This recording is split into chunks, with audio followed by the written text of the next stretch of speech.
The Chinese magnate was storming out of the building after a failed meeting when the 7-year-old daughter of the janitor, speaking perfect Chinese, left him completely moved. Before we dive into the story, leave a comment below and tell us where you're watching from. Enjoy the story. The Italian leather shoes of Daniel Chang echoed angrily against the marble floor as he crossed the lobby of the commercial building in downtown Chicago. His jaw was so tense it hurt, and his dark eyes gleamed with the kind of fury that comes from watching 3 hours of your life disappear into corporate incompetence. An absolute disaster, he muttered through his teeth, his thick accent heavy with frustration. The most important real estate deal of his career, a $2 billion development project, had just collapsed because no one in that boardroom could understand a single word he had said to the other Chinese investors. At 35, Daniel had built an empire that stretched from Shanghai to San Francisco. He was worth more money than some small countries, but at this moment he felt completely powerless, all because of a language barrier and a room full of people too proud to admit they needed help. He pressed the elevator button repeatedly, his expensive watch catching the afternoon light. The building felt suffocating. Every second, they reminded him of his failure, the investors who had walked out shaking their heads, the opportunity that had slipped through his fingers like water. "Excuse me, sir." The little voice came from somewhere near his elbow.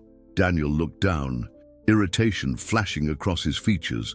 A small girl, maybe 7 years old, stood beside him, wearing a faded yellow dress and hugging a worn stuffed rabbit. Her dark hair was pulled back in 2 neat braids, and her brown eyes held a wisdom that seemed too old for her face. "I'm busy," Daniel said curtly, turning back to the elevator. "You look very sad," the girl said softly in fluent Chinese, though her words would sound like perfect English to anyone listening. Daniel froze. His finger, about to press the elevator button again, stopped in mid-air.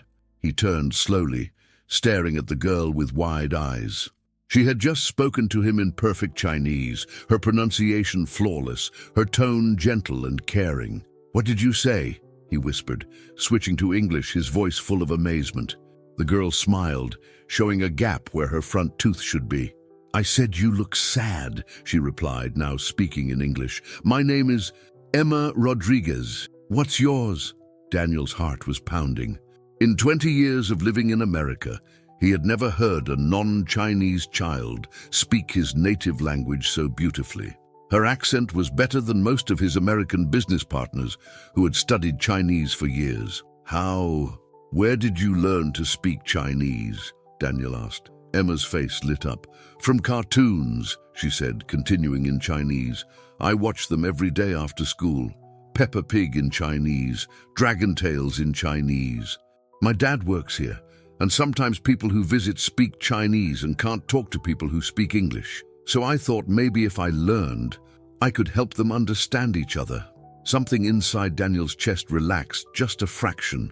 This girl, this impossibly small, impossibly wise girl, had learned fluent Chinese just to help people communicate. Meanwhile, he had spent the afternoon watching grown men destroy million-dollar deals because they couldn't be bothered to try. "Your father works here?" Daniel asked, responding in Chinese, marveled by how natural the conversation felt. Emma nodded enthusiastically, her Chinese as fluent as any native speaker. "He's the janitor on the 15th floor. He's very good at his job, but—" Her smile faded slightly. "Some people think he should know more English. He tries really hard, but it's difficult for him."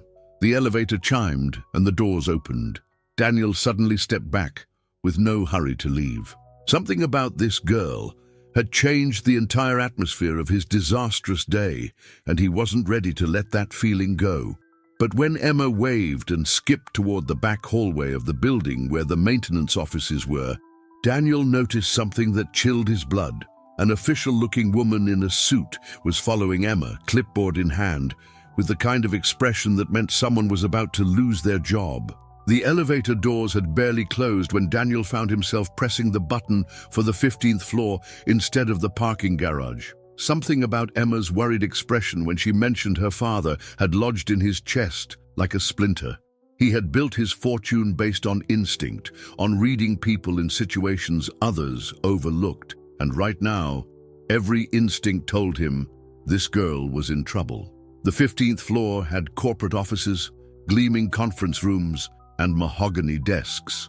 But Daniel followed the sound of a vacuum cleaner down a side corridor, past doors marked maintenance and storage.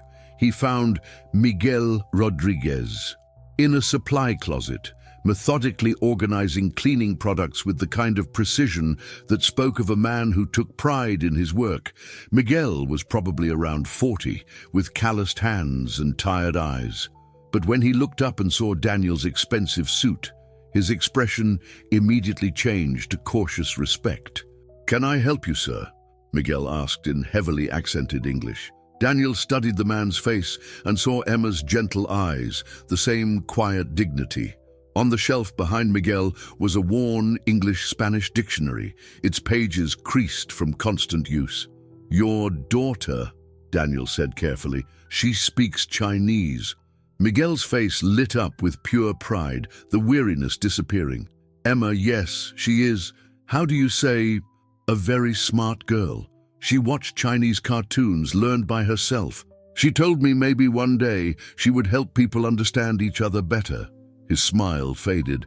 "But my English is not so good. People here say I should know more, should understand better when they speak fast." "How long have you worked here?" Daniel asked. 5 years. I clean good, work hard, never miss a day." Miguel's voice carried a quiet desperation. "But new manager, she says the building needs people who speak perfect English for when important visitors come. She says I make the building look," he struggled for the word, "unprofessional." Daniel felt that familiar fury rising again, but this time it wasn't directed at incompetent executives.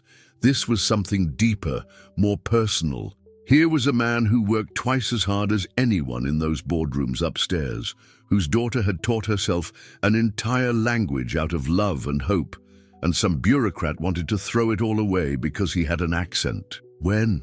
Daniel asked quietly. "Tomorrow. They told me tomorrow." Miguel's voice broke slightly. "Emma, she doesn't know yet. I don't know how to tell her we have to move. Maybe go with my brother in Arizona. Start over." Daniel was already reaching for his phone when footsteps were heard in the hallway. The suited woman from the back appeared in the doorway, her clipboard clutched like a weapon. "Mr.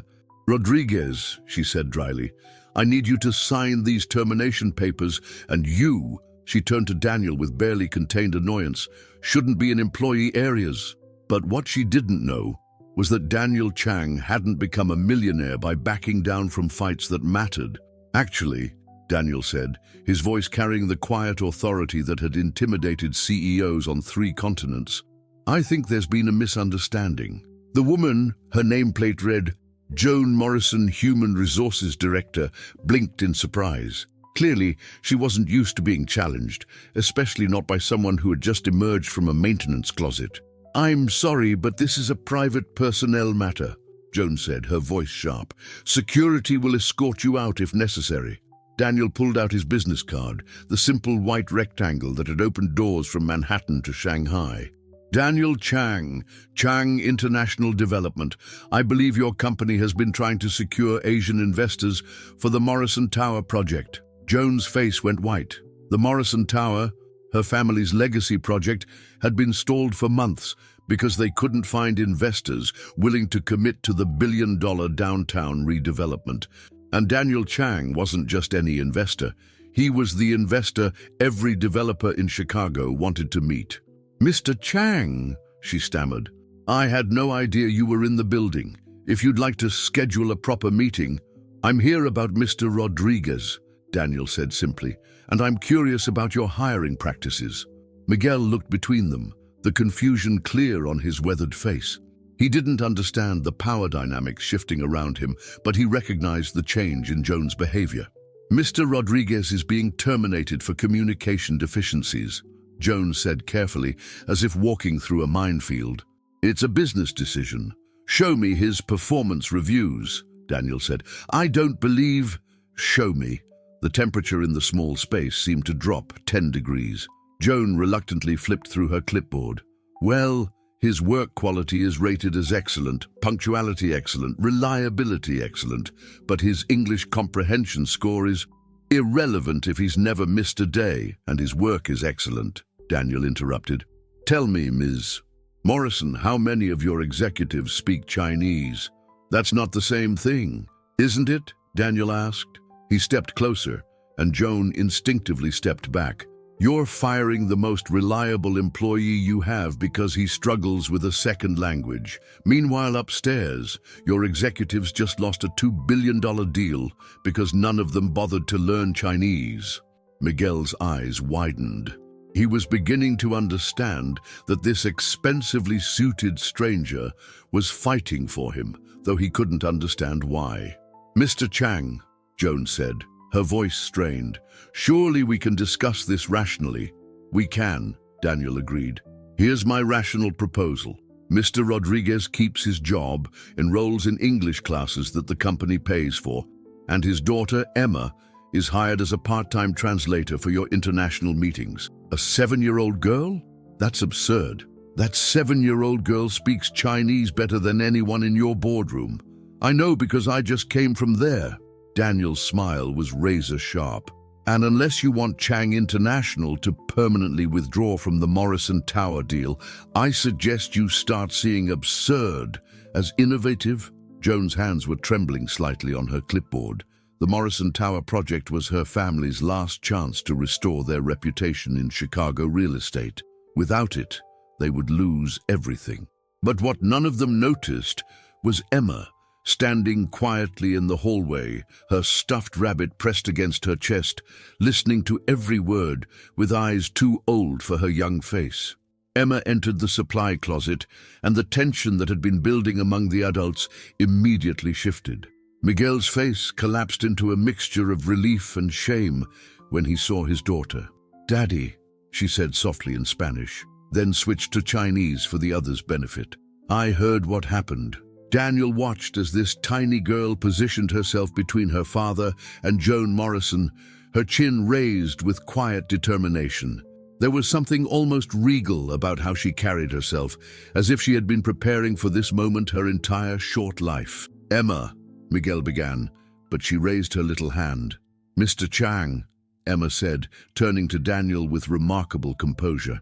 "Thank you for trying to help my dad, but I don't think Ms. Morrison wants our help." Joan flushed. Being lectured by a child was bad enough, but being lectured by a child who was clearly more articulate than most adults was mortifying. "This is a business decision," Joan repeated weakly.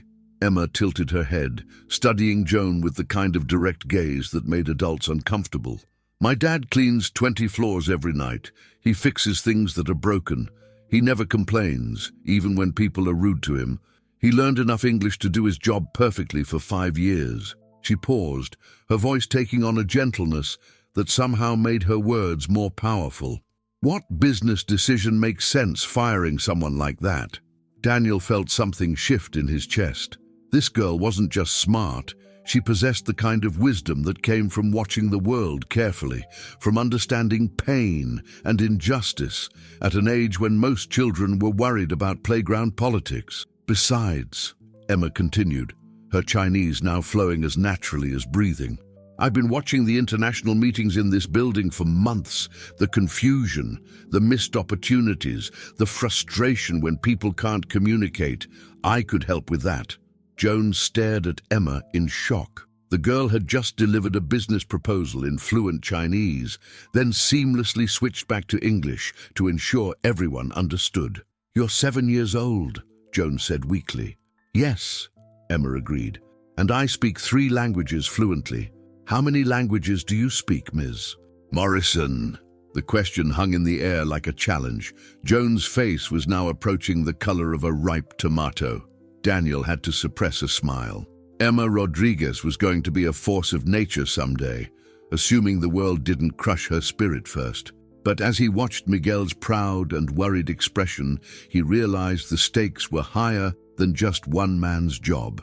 This was about whether kindness and hard work mattered in a world that seemed to value everything else more.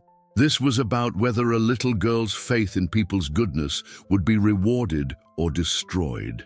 "Ms. Morrison," Daniel said quietly, "I'm going to make an offer you really can't refuse." But before he could continue, his phone buzzed with an urgent message that chilled his blood. The other Chinese investors from the failed meeting were threatening to withdraw not just from this deal, but from 3 other projects worth over $5 billion, and would only reconsider if Daniel could prove that American companies were worth their trust.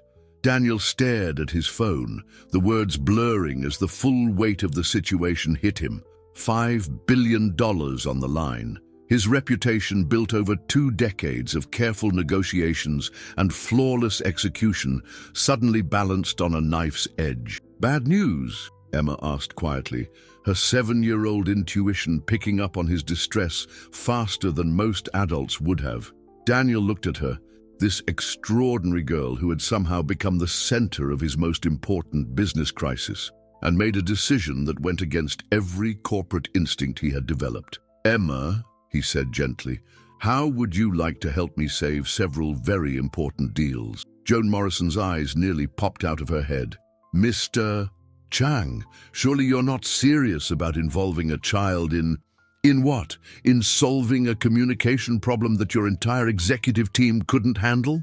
Daniel's voice carried a dangerous edge. "In demonstrating that sometimes the best solutions come from the most unexpected places?" Miguel stepped forward, his protective instincts overriding his confusion about the business implications. "Sir, Emma is good girl, but she is still child. I cannot allow her to—" "Daddy," Emma interrupted gently, "what if this could help us stay here?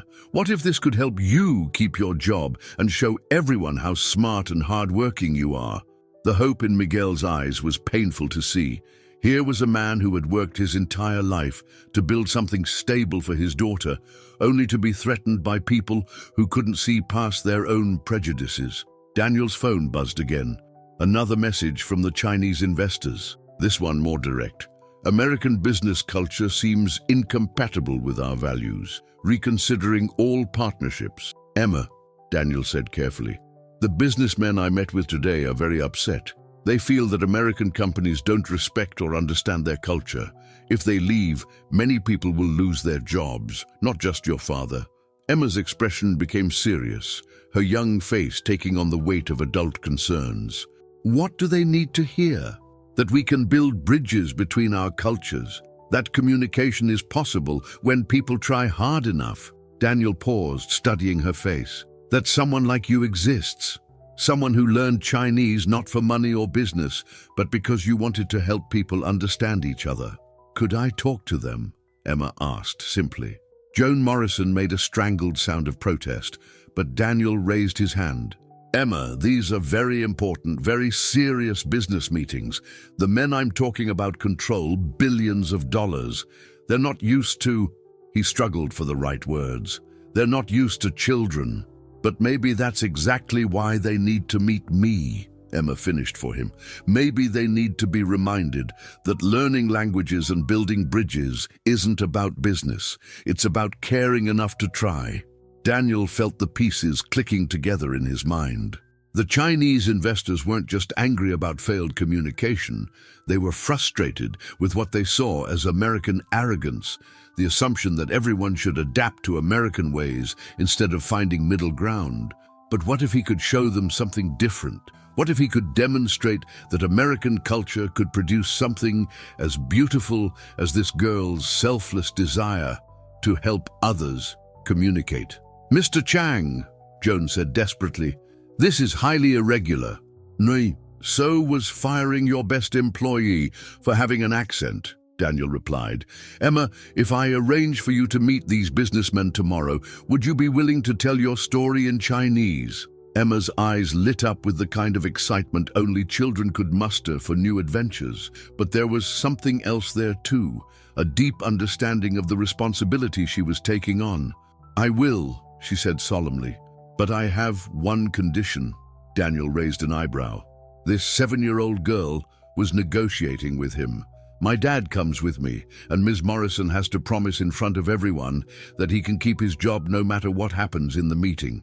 The silence that followed was broken only by the hum of fluorescent lights and the distant sound of traffic 15 floors below. Daniel found himself in the unusual position of being outmaneuvered by a second grader. Emma's condition wasn't just smart, it was brilliant. By insisting that Miguel be present and that Joan make public promises, she was creating accountability that went far beyond a simple business agreement. That's really quite sophisticated thinking, Daniel admitted. Emma shrugged, a gesture that seemed too mature for her small body. My dad taught me that promises mean more when other people hear them, and that family should always stick together, especially when things get scary. Miguel's eyes filled with tears. Here was his daughter, barely tall enough to reach the kitchen counter, protecting him with a wisdom that humbled everyone in the room. Joan Morrison looked like she was trapped in a nightmare where 7-year-olds had somehow taken control of the business world. This is insane, she muttered. Is it? Daniel asked. Your entire family legacy depends on the Morrison Tower project. Chinese investors are ready to walk away from that and 4 other major developments. Emma offers to help fix a problem your entire company couldn't solve. He paused, letting the weight of the situation settle. Seems like the most sensible thing anyone's proposed all day. But why? Joan asked, her voice smaller now. Why would you care about Miguel's job? Why would any of this matter to someone like you? Daniel was quiet for a long moment, studying Emma's expectant face. The question deserved an honest answer, but the truth was more personal than he usually shared in business situations. 20 years ago, he said slowly, I came to America with nothing but ambition and a suitcase full of dreams. I spoke broken English. I didn't understand the culture, and I made mistakes every day. He looked at Miguel. I know what it's like to work twice as hard as everyone else, just to prove you belong somewhere. Emma's eyes widened with understanding. Someone helped you when you needed it. A janitor, actually, Daniel said with a small smile. An old Irishman named Patrick, who worked in the first office building where I had a job. I was struggling with English, making mistakes in meetings, and my boss was getting frustrated with me. The memory was surprisingly clear after all these years. Patrick started staying after his shift to help me practice pronunciation. He'd bring English newspapers and we'd read them together. He never asked for anything in return. What happened to him? Emma asked softly. He died of a heart attack about 5 years later. I was successful by then, but I never got the chance to really thank him. Daniel's voice broke slightly. I never got to show him how much his kindness mattered. When I saw you today, Emma, speaking Chinese just because you wanted to help people communicate, it reminded me of Patrick, of how much difference one person's kindness can make. No, the supply closet had gone completely quiet. Even Joan Morrison seemed touched by the story, her clipboard forgotten at her side. So, you see, Daniel continued, this isn't just about business or construction projects. This is about whether we're the kind of people who help each other or the kind who look for reasons to tear each other down. Emma stepped forward and without hesitation took Daniel's hand in her tiny one. Patrick would be proud of who you became, she said simply. Daniel felt something break in his chest, a wall he had built around his heart during decades of ruthless business negotiations. This girl saw straight through to the lonely immigrant he had once been, the part of him that still remembered what it was like to be dismissed and underestimated. Emma, he said gently, I need to ask something important. Learning Chinese from cartoons is impressive, but tomorrow's meeting will be very formal, very serious. Are you sure you're ready for that kind of pressure? Emma's smile was mysterious in a way that seemed impossible for someone so young. Mr. Chang, she said, there's something about my Chinese lessons that I haven't told anyone yet, something that might surprise even you.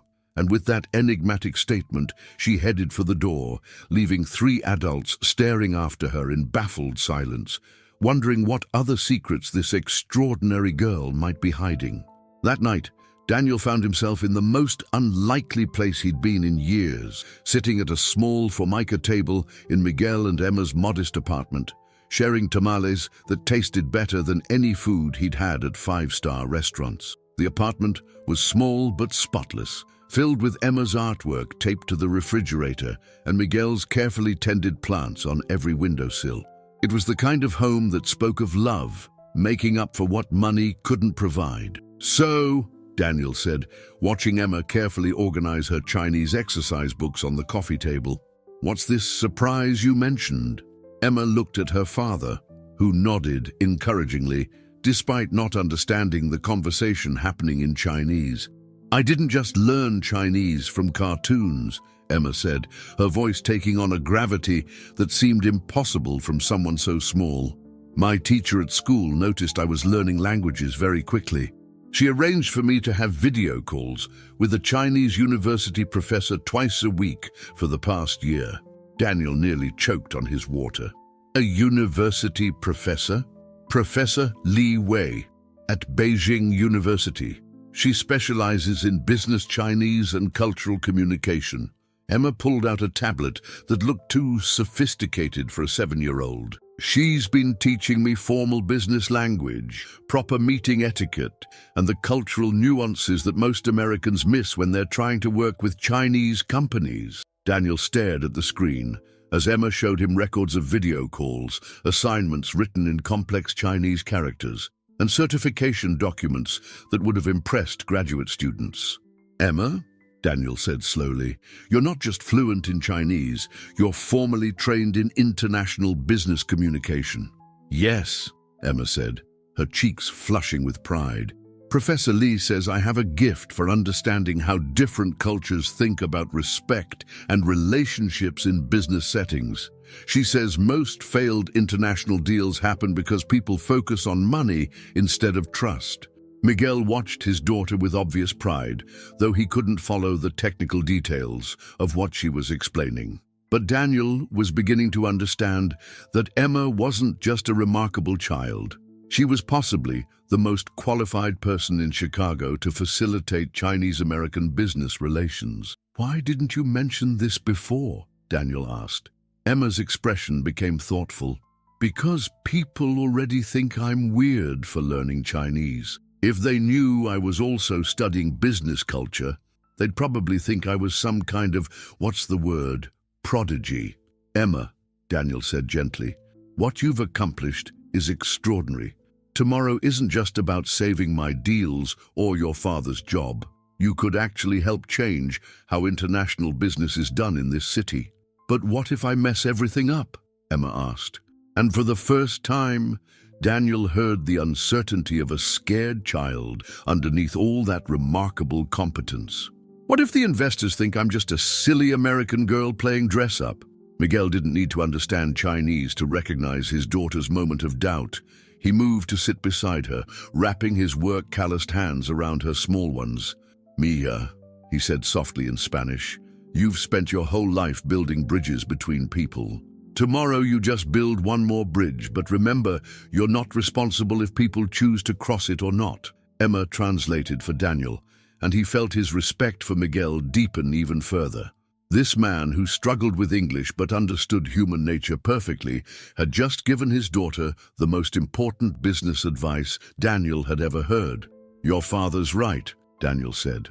"Emma, I've been in business for 20 years, and I've never met anyone, adult or child, who understands what you understand about bringing people together." Emma's smile was radiant, but Daniel could see the weight of responsibility settling on her young shoulders. Tomorrow would either prove that kindness and cultural understanding could triumph over prejudice and corporate politics, or it would crush the spirit of the most remarkable child he'd ever met. None of them noticed Miguel quietly making a phone call in the kitchen, speaking rapidly in Spanish to someone who seemed very interested in what would happen at tomorrow's meeting. The decisive meeting.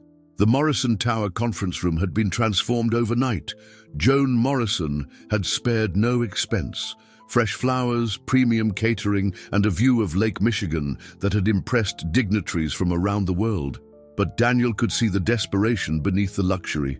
Emma sat between Daniel and Miguel, wearing a simple blue dress that somehow made her look both professional and childlike at the same time. She had braided her hair carefully and held a small notebook filled with Chinese characters in her precise handwriting. "They'll arrive any minute," Joan whispered, her hands trembling slightly as she adjusted the water glasses for the third time. "Mr. Chang, are you absolutely certain about this?" Before Daniel could answer, the conference room doors opened and 3 men in impeccable suits entered. Daniel recognized them immediately. Liu Xiao, Chen Wei, and Yusan Di Wangming, some of Asia's most powerful investors. Their combined net worth exceeded that of some small countries. "Gentlemen," Daniel said, standing and switching to formal Chinese, "thank you for agreeing to this meeting." Liu Xiao, the eldest and most traditional of the 3, nodded curtly. His eyes swept the room and stopped abruptly when they landed on Emma. The confusion on his face was unmistakable. "Mr. Chang," Liu Xiao said in heavily accented English, clearly making an effort to include the others present. "We agreed to this meeting out of respect for our long relationship, but I must ask, why is there a child present in a business discussion?" Daniel felt Emma tense beside him. This was the moment that would determine everything. "Mr. Liu," Daniel said carefully, "I'd like you to meet Emma Rodriguez.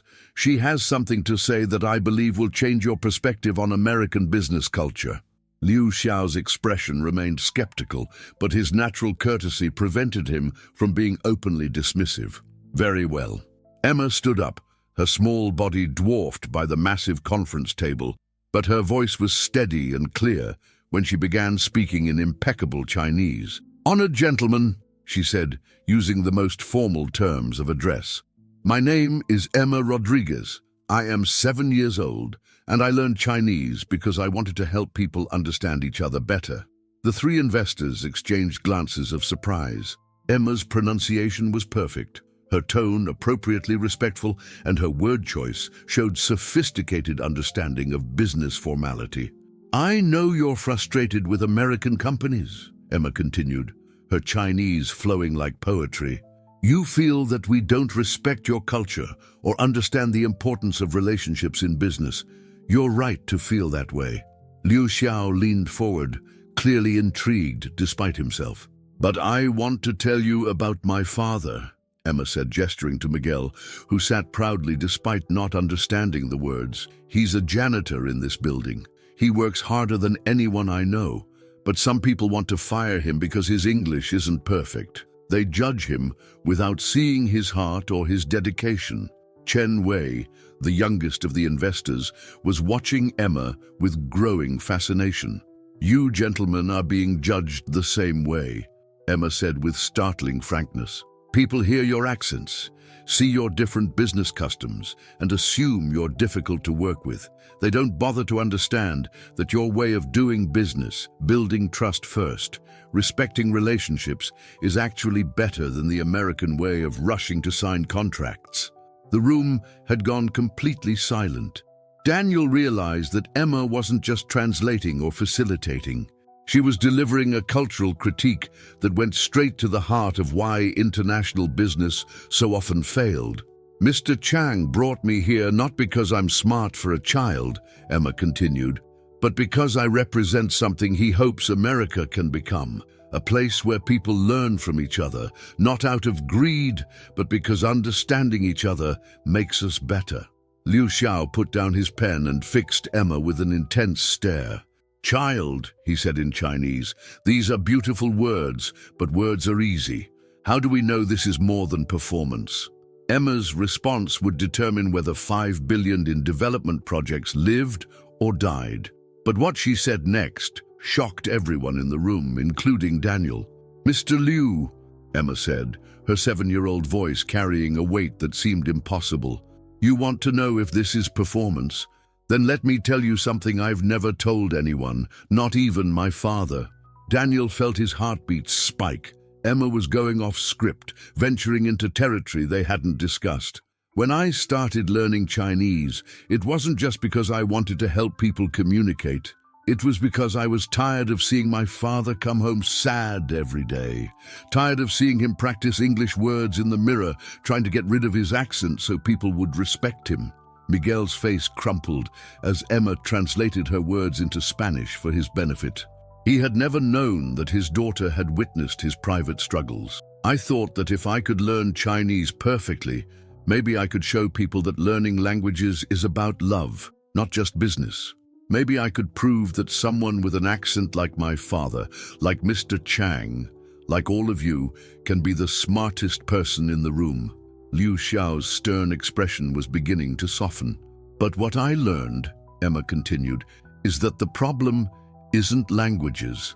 The problem is that people are afraid of what they don't understand, and instead of admitting they're afraid, they decide that different is bad." She turned to Joan Morrison, who had been sitting in stunned silence. "Ms. Morrison, you wanted to fire my father because you were afraid that important visitors would think less of your company if they heard his accent. You were afraid that being different meant being inferior." Joan's face was flushed, but she didn't argue. Emma turned to the Chinese investors. "And you gentlemen are afraid that American companies will never respect your culture enough to build real partnerships. You're afraid that we see you as sources of money instead of as people with wisdom and values." Chen Wei leaned back in his chair, a slow smile spreading across his face. "This child," he said in Chinese, "understands more about international business than most consultants we hire." But fear," Emma said, her voice growing stronger, "is just love that doesn't know where to go. My father's fear comes from loving me enough to want to provide for me. Your fear comes from loving your culture enough to want it respected. Ms. Morrison's fear comes from loving her family's legacy enough to want to protect it." The room was so quiet that the only sound was the distant hum of Chicago traffic 15 floors below. "So instead of being afraid of each other," Emma said, "what if we loved each other? What if we built businesses the way my father cleans this building, with care, with pride, with attention to every detail because it matters to the people we care about?" Liu Xiao slowly stood and walked around the conference table to where Emma was sitting. For a moment, Daniel was terrified that the older man was going to scold the child for her presumption. Instead, Liu Xiao bowed formally to Emma, the same reverence he would show a respected business partner. "Little one," he said in Chinese, "you have taught me something today. You reminded me why I went into business in the first place, not for money, but to build something meaningful." He turned to Daniel. "Mr. Chang, we are prepared to move forward with all 5 development projects, but we have conditions." Daniel held his breath. "Emma Rodriguez must be our official cultural liaison for all Chinese partnerships, and Miguel Rodriguez must be promoted to Chief Facilities Manager for the Morrison Tower project." Joan Morrison nearly fell off her chair, but Liu Xiao wasn't finished. "Furthermore, we want to establish a scholarship program for children like Emma, children who understand that learning about other cultures is an act of love, not just a business strategy." Emma's eyes filled with tears of joy. But before anyone could celebrate, Daniel's phone buzzed with an urgent message that chilled his blood. Someone had been recording their meeting, and the video was already going viral. The viral phenomenon. Daniel stared at his phone in horror as video clips spread across social media platforms faster than he could track. Someone had live-streamed Emma's speech, and now millions of people were watching a 7-year-old girl deliver the most profound critique of corporate culture the internet had ever seen. 50,000 shares in the first 10 minutes, Daniel muttered, refreshing the screen obsessively. 100,000, 200,000. "Is that good or bad?" Emma asked, though her face suggested she already knew the answer. Liu Xiao was also checking his phone, his expression grave. "My colleagues in Beijing are calling. This video has already reached China. People are asking if this is real or some kind of publicity stunt." The conference room had transformed from a space of triumph to one of crisis management. Joan Morrison looked like she was having a panic attack. Miguel was trying to understand why everyone had suddenly become so tense, and the other Chinese investors were handling rapid phone calls in Mandarin. "How did this happen?" Daniel demanded. "Who was recording?" Joan's face went pale. "The building has security cameras in all conference rooms. They're supposed to be just for insurance purposes, but She trailed off, looking sick. "But what?" Daniel's voice was dangerously quiet. "But my nephew works security. He's always looking for content for his social media channels. He must have seen Emma speaking Chinese and thought it would go viral." Daniel felt the familiar fury building, but this time it was different. This wasn't about business or corporate incompetence. This was about a child's privacy being violated, her remarkable moment being turned into internet entertainment. "Mr. Chang," Liu Xiao said quietly, "this changes everything. If people think this was staged, if they believe we were using a child as a marketing tool, our reputations will be destroyed. And Emma will be at the center of a media storm that could follow her for the rest of her life," Chen Wei finished. Emma, who had been listening to the Chinese conversation with growing understanding, suddenly stood up. "Stop," she said firmly, her voice cutting through the adult panic. "Everyone, just stop." The room fell silent. "You're all acting like this is some terrible disaster," Emma said, looking around the table with the kind of clear-eyed assessment that adults rarely possessed. "But maybe it's not." "Emma," Daniel said gently, "people on the internet can be very cruel. They could say things about you that hurt." "They could," Emma agreed, "but they could also hear something that changes how they think about people who are different from them." She walked to the window overlooking downtown Chicago, her small figure silhouetted against the sprawling city. "My teacher told me once that courage isn't about not being afraid. It's about doing the right thing even when you are afraid." Emma turned to face the room. "I'm scared that people will be mean to me and my dad, but I'm more scared of what happens if we hide." Miguel, who had been listening silently as Emma translated the conversation, stood up and moved to his daughter's side. "Mija," he said softly, "you don't have to carry this burden. You're just a little girl." Emma took her father's hand. "Daddy, yesterday you were going to lose your job because people couldn't see past your accent to your heart. Today, these important businessmen want to give you a promotion because someone finally helped them understand who you really are." She looked around the room, her gaze landing on each adult in turn. "If my words can travel around the world, maybe they can help other children who feel different. Maybe they can help other parents who work hard but don't get respect. Maybe they can help other business people remember that making money isn't the same as making sense." Liu Xiao was staring at Emma with something approaching awe. "This child," he said slowly, "will either change the world or be destroyed by it." Daniel's phone buzzed again. This time the message was from the mayor of Chicago, requesting an immediate meeting about the Chinese girl who's making international headlines. They had less than 2 hours to decide whether Emma Rodriguez would become a symbol of hope or a cautionary tale about the price of speaking truth to power. But what none of them knew was that halfway around the world, Professor Li Wei was making phone calls that would change everything. The epilogue, 3 months later. 3 months later, Daniel stood in the lobby of the newly renamed Chang Rodriguez Cultural Center, watching Emma conduct her first official diplomatic meeting via video conference with children from 5 different countries. She sat at a small table designed just for her, effortlessly switching between Spanish, Chinese, and English as she helped young people from around the world share their stories. The threatening message that had terrified him in the mayor's office had turned out to be from Liu Xiao himself, not a threat, but a warning about competitors who wanted to discredit the cultural exchange program before it could gain momentum. Together, they had navigated the challenges, turning potential obstacles into opportunities for even deeper understanding. Miguel appeared beside Daniel, wearing the neat uniform of the building's new international facilities director.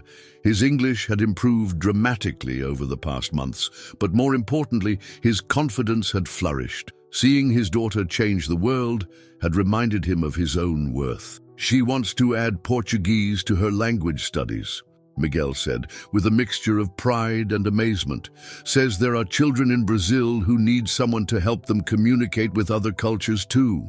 Daniel smiled. Emma's appetite for languages had only grown as her platform expanded. The scholarship program she had inspired now supported over 300 children around the world, all learning to build bridges between cultures. "Mr. Chang!" Emma called out, finishing her video conference and bouncing toward them with her usual energy. "Guess what? The children in Shanghai want to start a pen pal program with children in Chicago, and the kids in Mexico City have been teaching their parents Chinese phrases they learned from our videos." Emma's viral video had triggered something unprecedented, a grassroots movement of children teaching adults about cultural understanding. Universities were studying the phenomenon. World leaders were referencing her speech in international forums, and most importantly, families around the globe were having conversations about acceptance and respect. "There's one more thing," Emma said, her expression becoming more serious. "Professor Li Wei called today. She's retiring from Beijing University." Daniel felt a pang of concern. Professor Li had been Emma's anchor during this journey, the academic credential that legitimized her remarkable abilities. But Emma continued, her face brightening. "She's moving to Chicago. She wants to start a new program here, the International Children's Language Institute. She says Emma needs to be around other children who understand what it means to love learning about other cultures." Daniel felt a familiar tightness in his chest, but this time it was joy instead of anxiety. Everything was falling into place in ways he never could have planned. "And the best part," Emma said, taking both men's hands in her small ones, "is that my dad can be the facilities director for the new institute. Professor Li says the building will need someone who understands that taking care of a place is about taking care of the people in it." Miguel's eyes filled with tears. 6 months ago, he had faced unemployment because of his accent. Now he was being entrusted with managing an international educational facility that would serve children from around the world. As they stood together in the lobby, Daniel thought of Patrick, the Irish janitor who had changed his life decades ago. Patrick had shown him that kindness didn't require recognition or reward. It just required seeing someone who needed help and choosing to act. Emma had done something even more remarkable. She had shown the world that understanding each other wasn't just possible, but joyful. Her infectious enthusiasm for learning about other cultures had reminded millions of people that their differences were treasures to be shared, not barriers to fear. "Mr. Chang," Emma said suddenly, "I have one more surprise." She led them to a newly installed plaque near the building's entrance. It read, "In memory of Patrick O'Sullivan, who taught us that kindness plants seeds that grow into bridges. The Chang Rodriguez Cultural Center, where differences become gifts." Daniel's vision blurred with unexpected tears. Somehow, Emma had learned about Patrick and found a way to honor the man whose simple acts of kindness had started a chain reaction that led to this moment. "How did you know?" Daniel began. "I asked around," Emma said simply. "The old-timers in the building remembered him. They said he was always helping people, always making everyone feel welcome. I thought he should be part of our story too." As Daniel traced Patrick's name with his finger, he realized that Emma hadn't just solved a business problem or saved her father's job. She had reminded an entire world that love was the most powerful force for change. Whether it was an Irish janitor helping a struggling immigrant, a Chinese magnate fighting for justice, or a 7-year-old girl who learned languages because she wanted to help people understand each other. The setting sun cast long shadows across the lobby floor, and in that golden light, Daniel could see the bridge that love had built, stretching not just between cultures and languages, but between past and future, between fear and hope, between the world as it was and the world as it could be. Emma Rodriguez had taught everyone that sometimes the most profound revolutions begin with the smallest acts of love. And in a city known for its towering architecture, the most important bridge they had ever built was made not of steel and stone, but of understanding, compassion, and the unwavering belief that every voice, no matter how small, has the power to change everything. Did you love this moving story? If it touched you as much as it did me, give it a like. Subscribe to the channel for more stories that will touch your heart. Hit the bell to never miss one. Tell me in the comments, do you believe that love transcends death?